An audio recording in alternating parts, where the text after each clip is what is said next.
The Rhode Island Foundation, partnering with passionate Rhode Islanders to lead, transform, and inspire our state. Learn more at rhodeislandfoundation.org.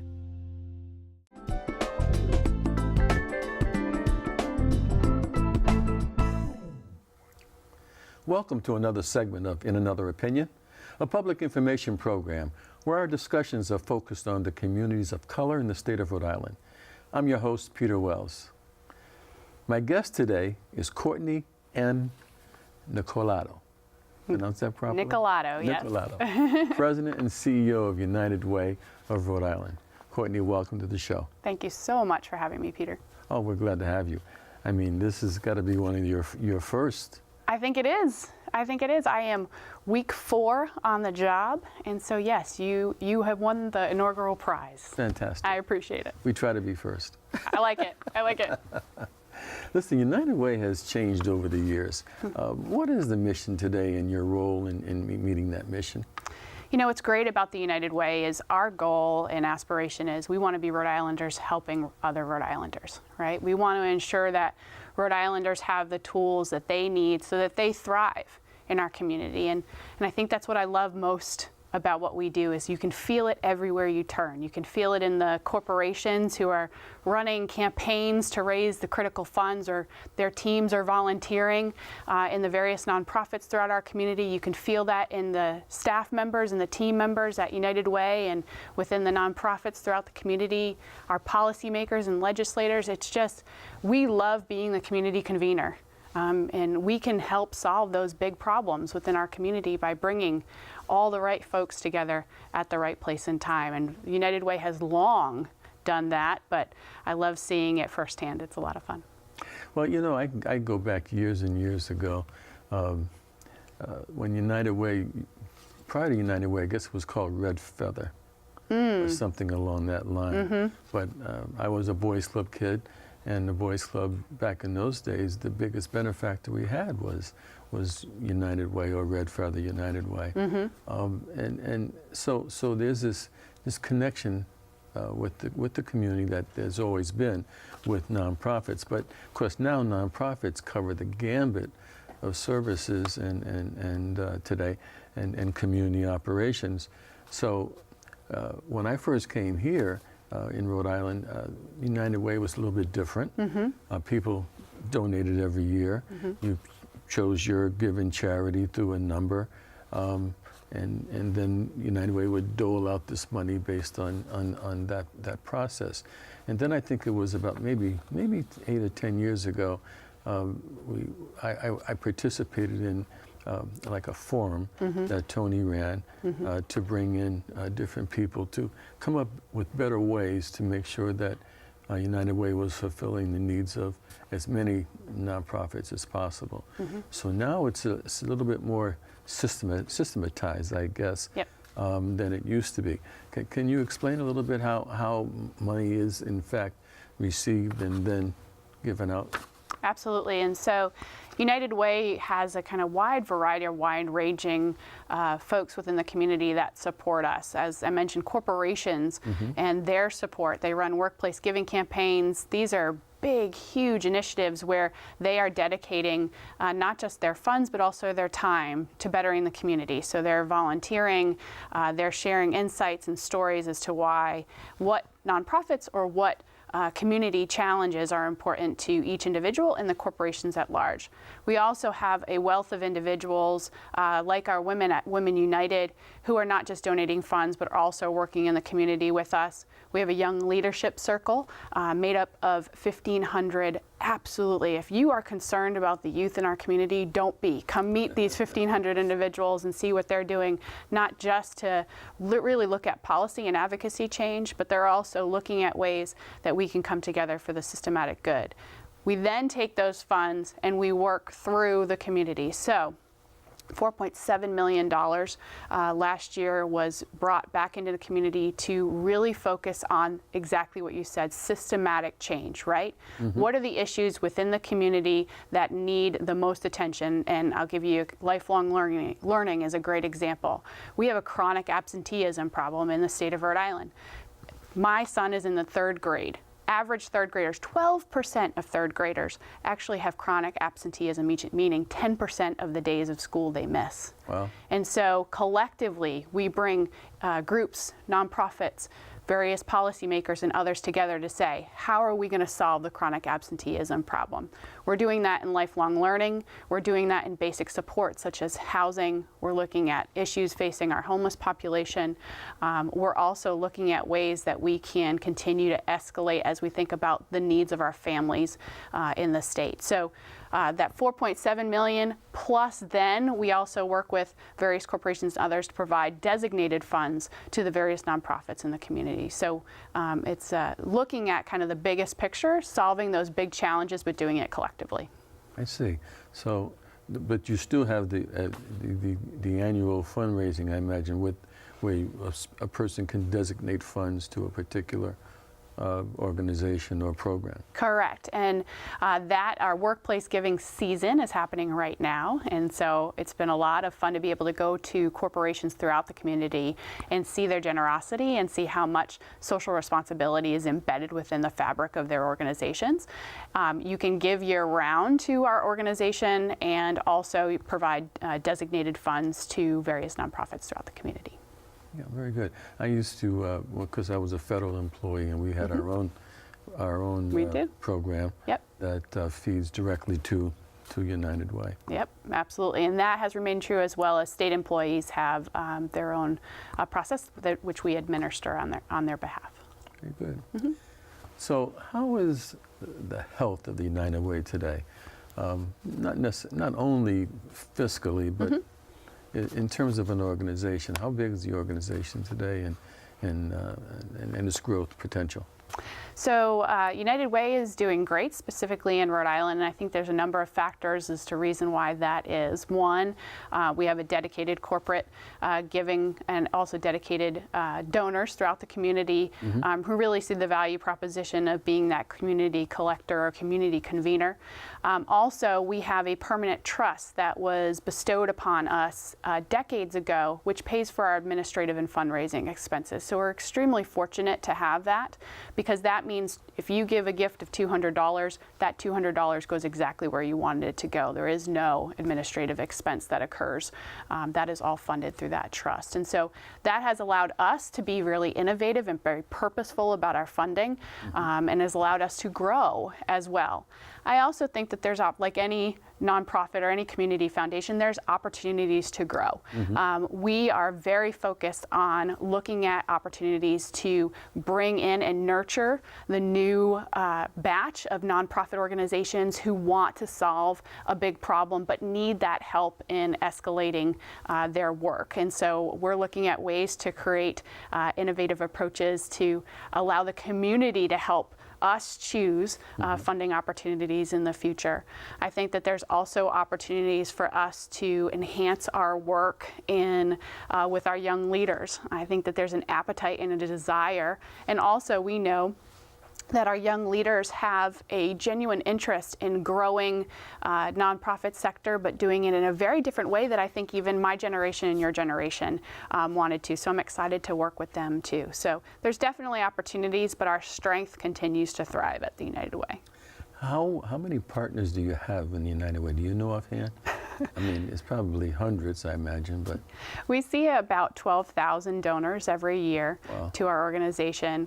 We fund, I think the last number I saw was 106 different nonprofits throughout the community. We fund 86 through our Community Impact Fund, which is $4.7 million, goes to them to further the missions around lifelong learning, basic supports, and other programs like that. Very good. Well, how big is the staff? So we have 65 incredibly focused individuals at our organization, and like any good nonprofit, it could be 80 for the amount of work that our community needs. But these individuals really are very motivating even to me. 4 weeks into my role, and I can see that excitement and motivation. And that's a culture that Tony Maoni, who is the former CEO, just retiring now, has instilled in this organization. We are community focused. Each and every one of those individuals want to better Rhode Island, and you see that and feel that everywhere you turn.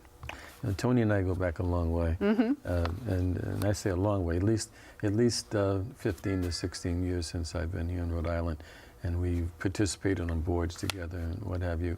Tony has he left a good legacy.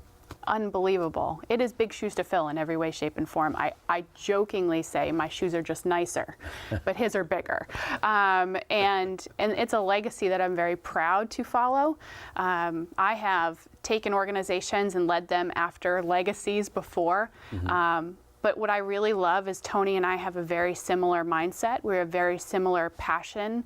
Our leadership styles are very similar and very synonymous with one another. And so I'm joyful to work with him and get to know him. It's been a great transition, and he continues. When I left the office, he was there. I'm going to a lunch meeting with him later today. So that is just, it's an amazing partnership that we've built. Tell me, Courtney, is there any data on the number or ethnicity, age, gender breakdowns of services in the community, or what you provide in the community, I should say? Yeah, so there's a few great stats that I think are really helpful, and it's been helpful for me. I'm a data girl. I love numbers, right? So understanding our demographic and the demographics we serve has been really critical to me. We get our data in a number of different ways. One is through our Community Impact Fund. Those are those 86 amazing organizations doing great things that we are financially supporting throughout the community, as well as through 211, which is the place to go to when you are in need of some level of social services. And we take about 194,000 calls each year through the 211 program. So what we see, and within the data, we've served 233,000 individuals last year. We see that largely, and I think it's about 80% of those folks, are at or below 225% of the poverty line. So you're talking a family of four making under $25,000 a year is, I can't fathom. And each and every day, our Rhode Islanders are struggling to make ends meet. And you just think about what $25,000 between rent and assistance and getting kids to school and those various different issues associated. We see our the folks that are being served through a United Way funded program are largely of the Hispanic population. And so what tells me is our Latino and Latina population are struggling more than others, and African American community comes in second. What I also love is our staff has very similar, we thrive on diversity. We have a culture of inclusiveness, and our staff exactly follows suit. We actually are, if you look at the demographic makeup of our staff, we exceed all the census averages in the population within and we really thrive. And that, again, with Tony's leadership, and I'm happy to take that, that baton, is that our population and our leadership continues to be more diverse, and I have a commitment to making sure that happens in the future. And so our population of Rhode Islanders, about 250,000 Rhode Islanders are struggling to make ends meet each and every day. And that they're making critical decisions. Our older adults are making decisions as to whether they can take their medications or they can eat on a given day. And that's what I think is incredibly powerful, is we're going to solve those big challenges for them. Older adults are a place I've worked in the field for quite some time, and no one should have to be making those decisions. And so creating these programs and then implementing them and making them sustainable over time is, I think, incredibly important. Now, because you work with partners, I guess it's easier to reach the different parts of the state, the South County or Woonsocket area, or, and of course over into Nantucket, Newport. I'd love to go to Nantucket. It's beautiful too. But Newport. And so do you have outlets there, or is it strictly through the partnerships?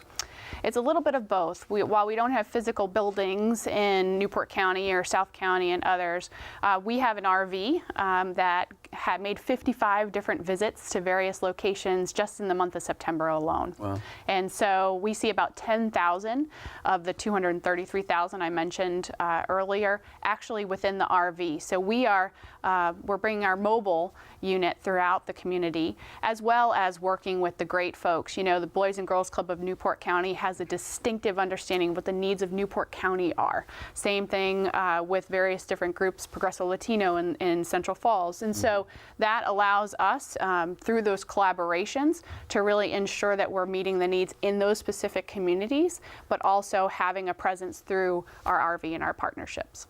Now, you mentioned a number of calls that you take through 211. I mean, is that a separate staffing just for that, or I assume it probably is.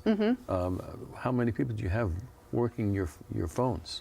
So we have about 28 individuals, and that is open 24 hours a day, 7 days a week, and yes, including snowstorms. We have set up our technology that we can take a call from wherever we are to meet those needs. And so yes, those handling of the 194,000 calls as well through 211, as well as what's called the Aging and Disability Resource Center, which is called The Point, which helps older adults and folks with disabilities find resources as well. We combine all those in that 28 number of folks that we serve.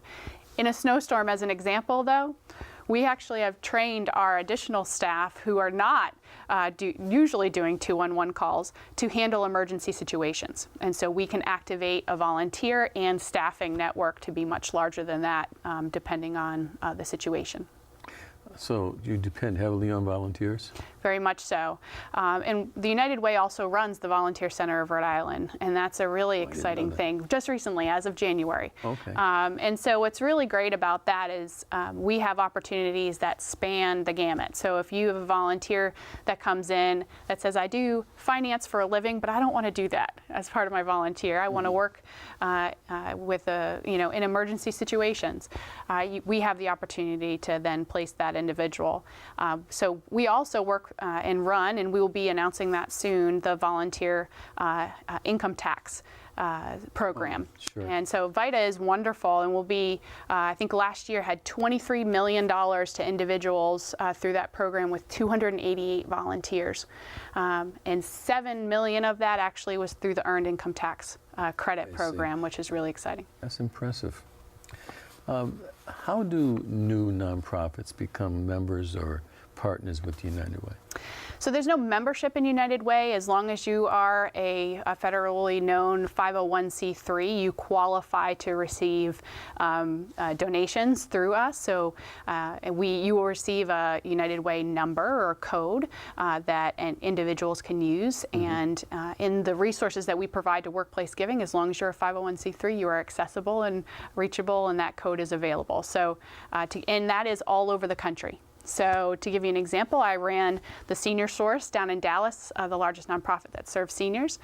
I can give my usual annual donation to the Senior Source through United Way of Rhode Island. And so if you have a nonprofit that you love and enjoy, and that brings, you think brings incredible impact to the community, if they're a 501c3, you're eligible to donate through United Way.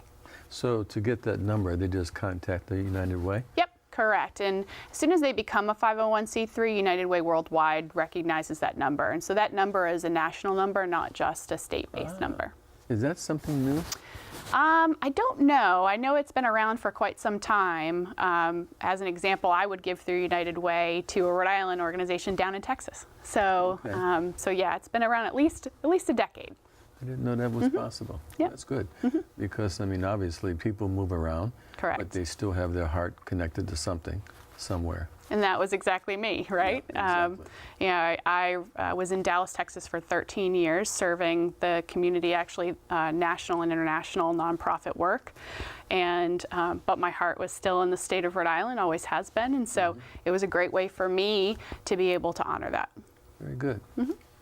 Are there any new programs on the horizon that you can share with us? Sure, there's lots going on right now, and this is a busy season for us, and I think for many nonprofits in the community. One of the things is Medicare enrollment, so many older adults are struggling to figure out what all that paperwork is actually telling us, and it is. And it gets more and more complicated every year. Our team does what we call Medicare Help Saturdays, and that actually starts this week. You can go onto our website, which is liveunitedri.org, and learn more or sign up for an appointment. So if you are struggling to figure out the world of Medicare, we're here to help you. Also on Monday next week, so October 22nd at 8 a.m., we are hosting a governor meet and greet. And so this will be all the gubernatorial candidates candidates. It is a free event, and we want nonprofit leaders, we want community members who haven't had a chance to really get to know the candidates, come on over and get to know the candidates, and that will be at the Rhode Island Convention Center. And then we are hosting National Family Volunteer Day event, and this will be on November 17th. And so my husband David, my little guys Jacob and Ian, and I will be hosting this event at United Way, where we'll be making literacy kits for kiddos in need in the community. So we have an events calendar on our website, which is liveunitedri.org, but those are just a handful of ones that are coming to mind. Oh. I'm interested in all of those, and more specifically because of the nature of what I do. Right. I'm also interested in the candidates. And now, what time is that event? So I believe it starts at 8 a.m. and goes till about 10:30. It will be at Rhode Island Convention Center. Don't worry about breakfast. We'll make sure we feed you. But also, we really wanted to make it, each candidate will have about 5 to 7 minutes to share their thoughts. We want them to talk specifically about social determinants and needs in the community. And so we're giving them a list of things like, we want you to chat about your perspectives on housing, on affordable housing, on earned income, on workforce development. Here are kind of the list. The hope is that they'll share that insights, and there'll be the ability for folks to tweet their questions with the hashtag #VoteUnitedRI, and we'll be asking those questions as part of it. So a little change, a little different. We've invited all the candidates. We've heard that Governor Raimondo and Mayor Fung will be there, and we're waiting on RSVPs from others. Very good, very good. Now, that United Way has come a long way, because I can imagine 20, 30 years ago, the thought of having candidates would not be part of what United Way was doing. Right. So becoming part of what the community needs includes the political structure. No question about it. I mean, policy shapes how we think about important problems in our community. So affordable housing is a great example. We've done a lot of work. We've seen some movement, not a lot. We have some opportunity for us to really look at job training. We know that our schools need more support and more funding. And so all of that is influenced by policy. And so it's important for us as a community to say and look at our leaders and say, how are you tackling these issues that are critical to the future of the state? And so we think nothing better than let's bring the leaders or the potential leaders together and have them tell us exactly how they see that vision. Is this the first time this event is taking place? I believe so. I have not heard the details of kind of when or if, but I believe this is the first time. And if it is, it's the first time in a long time we've had it. Yeah, I think it's got to be the first. I don't recall it happening, but it's important because you're right. Policy does shape everything, but the policymakers have to hear from the community to know what it is that they should be working on and how they need to work on it. I mean, affordable housing is a problem clearly in the state of Rhode Island. No question. And in the Northeast, but it's more specifically Rhode Island. We have that issue. The opioid problem is another issue, which is really a medical health issue, I suspect. So yeah, addressing those issues is really important. And based on what that policy is, could help to determine what you'll do at the United Way, I suspect. Absolutely, and add to that, Tony hosted, you mentioned the summits. It's time for us to do another one of those, and so we're looking at doing one in the spring. Our strategic plan goes through 2020, and so in 2019 we start that process, and the timing is right because I'm excited to hear from our leaders in the community, from our nonprofit partners and others, what are those challenges? Are we going down the right path? Based on what we've seen, absolutely we believe we are, but we know that we have an opportunity over the next 5 years to even enhance that work. Is policy doing what it needs to do? How do we focus our resources and dollars to making sure that that happens? Is our programs meeting the need within the community? What are the gaps? And so I think this is a great opportunity for our policymakers to hear and a great opportunity for our leadership to hear those what's next as well. That makes sense. So we've covered the general gambit of what United Way is all about. Any particular things that you are thinking about as the new leader to bring to the table? I am a fierce believer that technology is going to drive us well into the future, whether that be workforce development, whether that be our kids and how they learn. One of the things that I had heard a couple of weeks ago is I am a digital immigrant. So I was learned as I went. I was not taught early on. I saw a video of literally, I think she was 6 months old. She was just barely sitting up, and they handed her an iPad, and she knew what to do, right? Handed her a magazine, and she's touching it, trying to figure out what to do with it.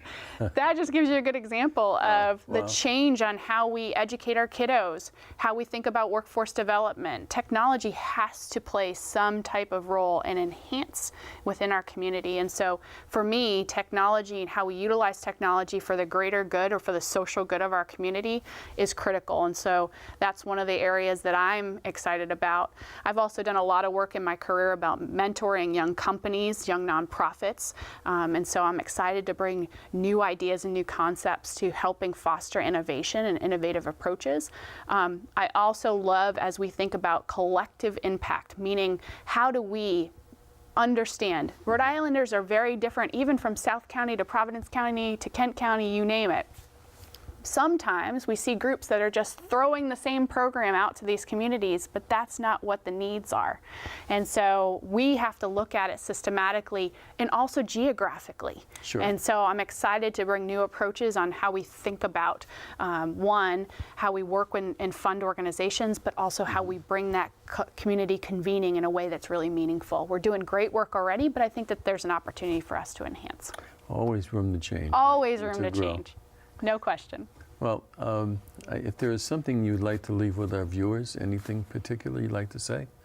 Well, I think as we think about the future of not just United Way of Rhode Island, I think that world and that the need to be as inclusive as possible is just will continue to enhance. I think those racial inequities need to be reduced. I think what's great, though, is I come from a state where racial ethnicities, inequities was extreme. What I love about Rhode Islanders is we have a culture of inclusiveness, and I think that will do nothing but continue. But I think that there's opportunities for us to continue to grow, and I'm excited to work with the community to do just that. Well, very good. We're glad to have you back, Courtney. Good to be back, Peter. Thank you for allowing me to be here and chat with you. Oh, my pleasure. Listen, we've run out of time, believe it or not, but I want to thank today's guest, Courtney Nicolato, and you, the viewers, for tuning in to another segment of In Another Opinion. Thanks to PBS for making this program possible. I'm your host, Peter Wells. Follow us on Facebook and Twitter at IA Opinion, and have a great day.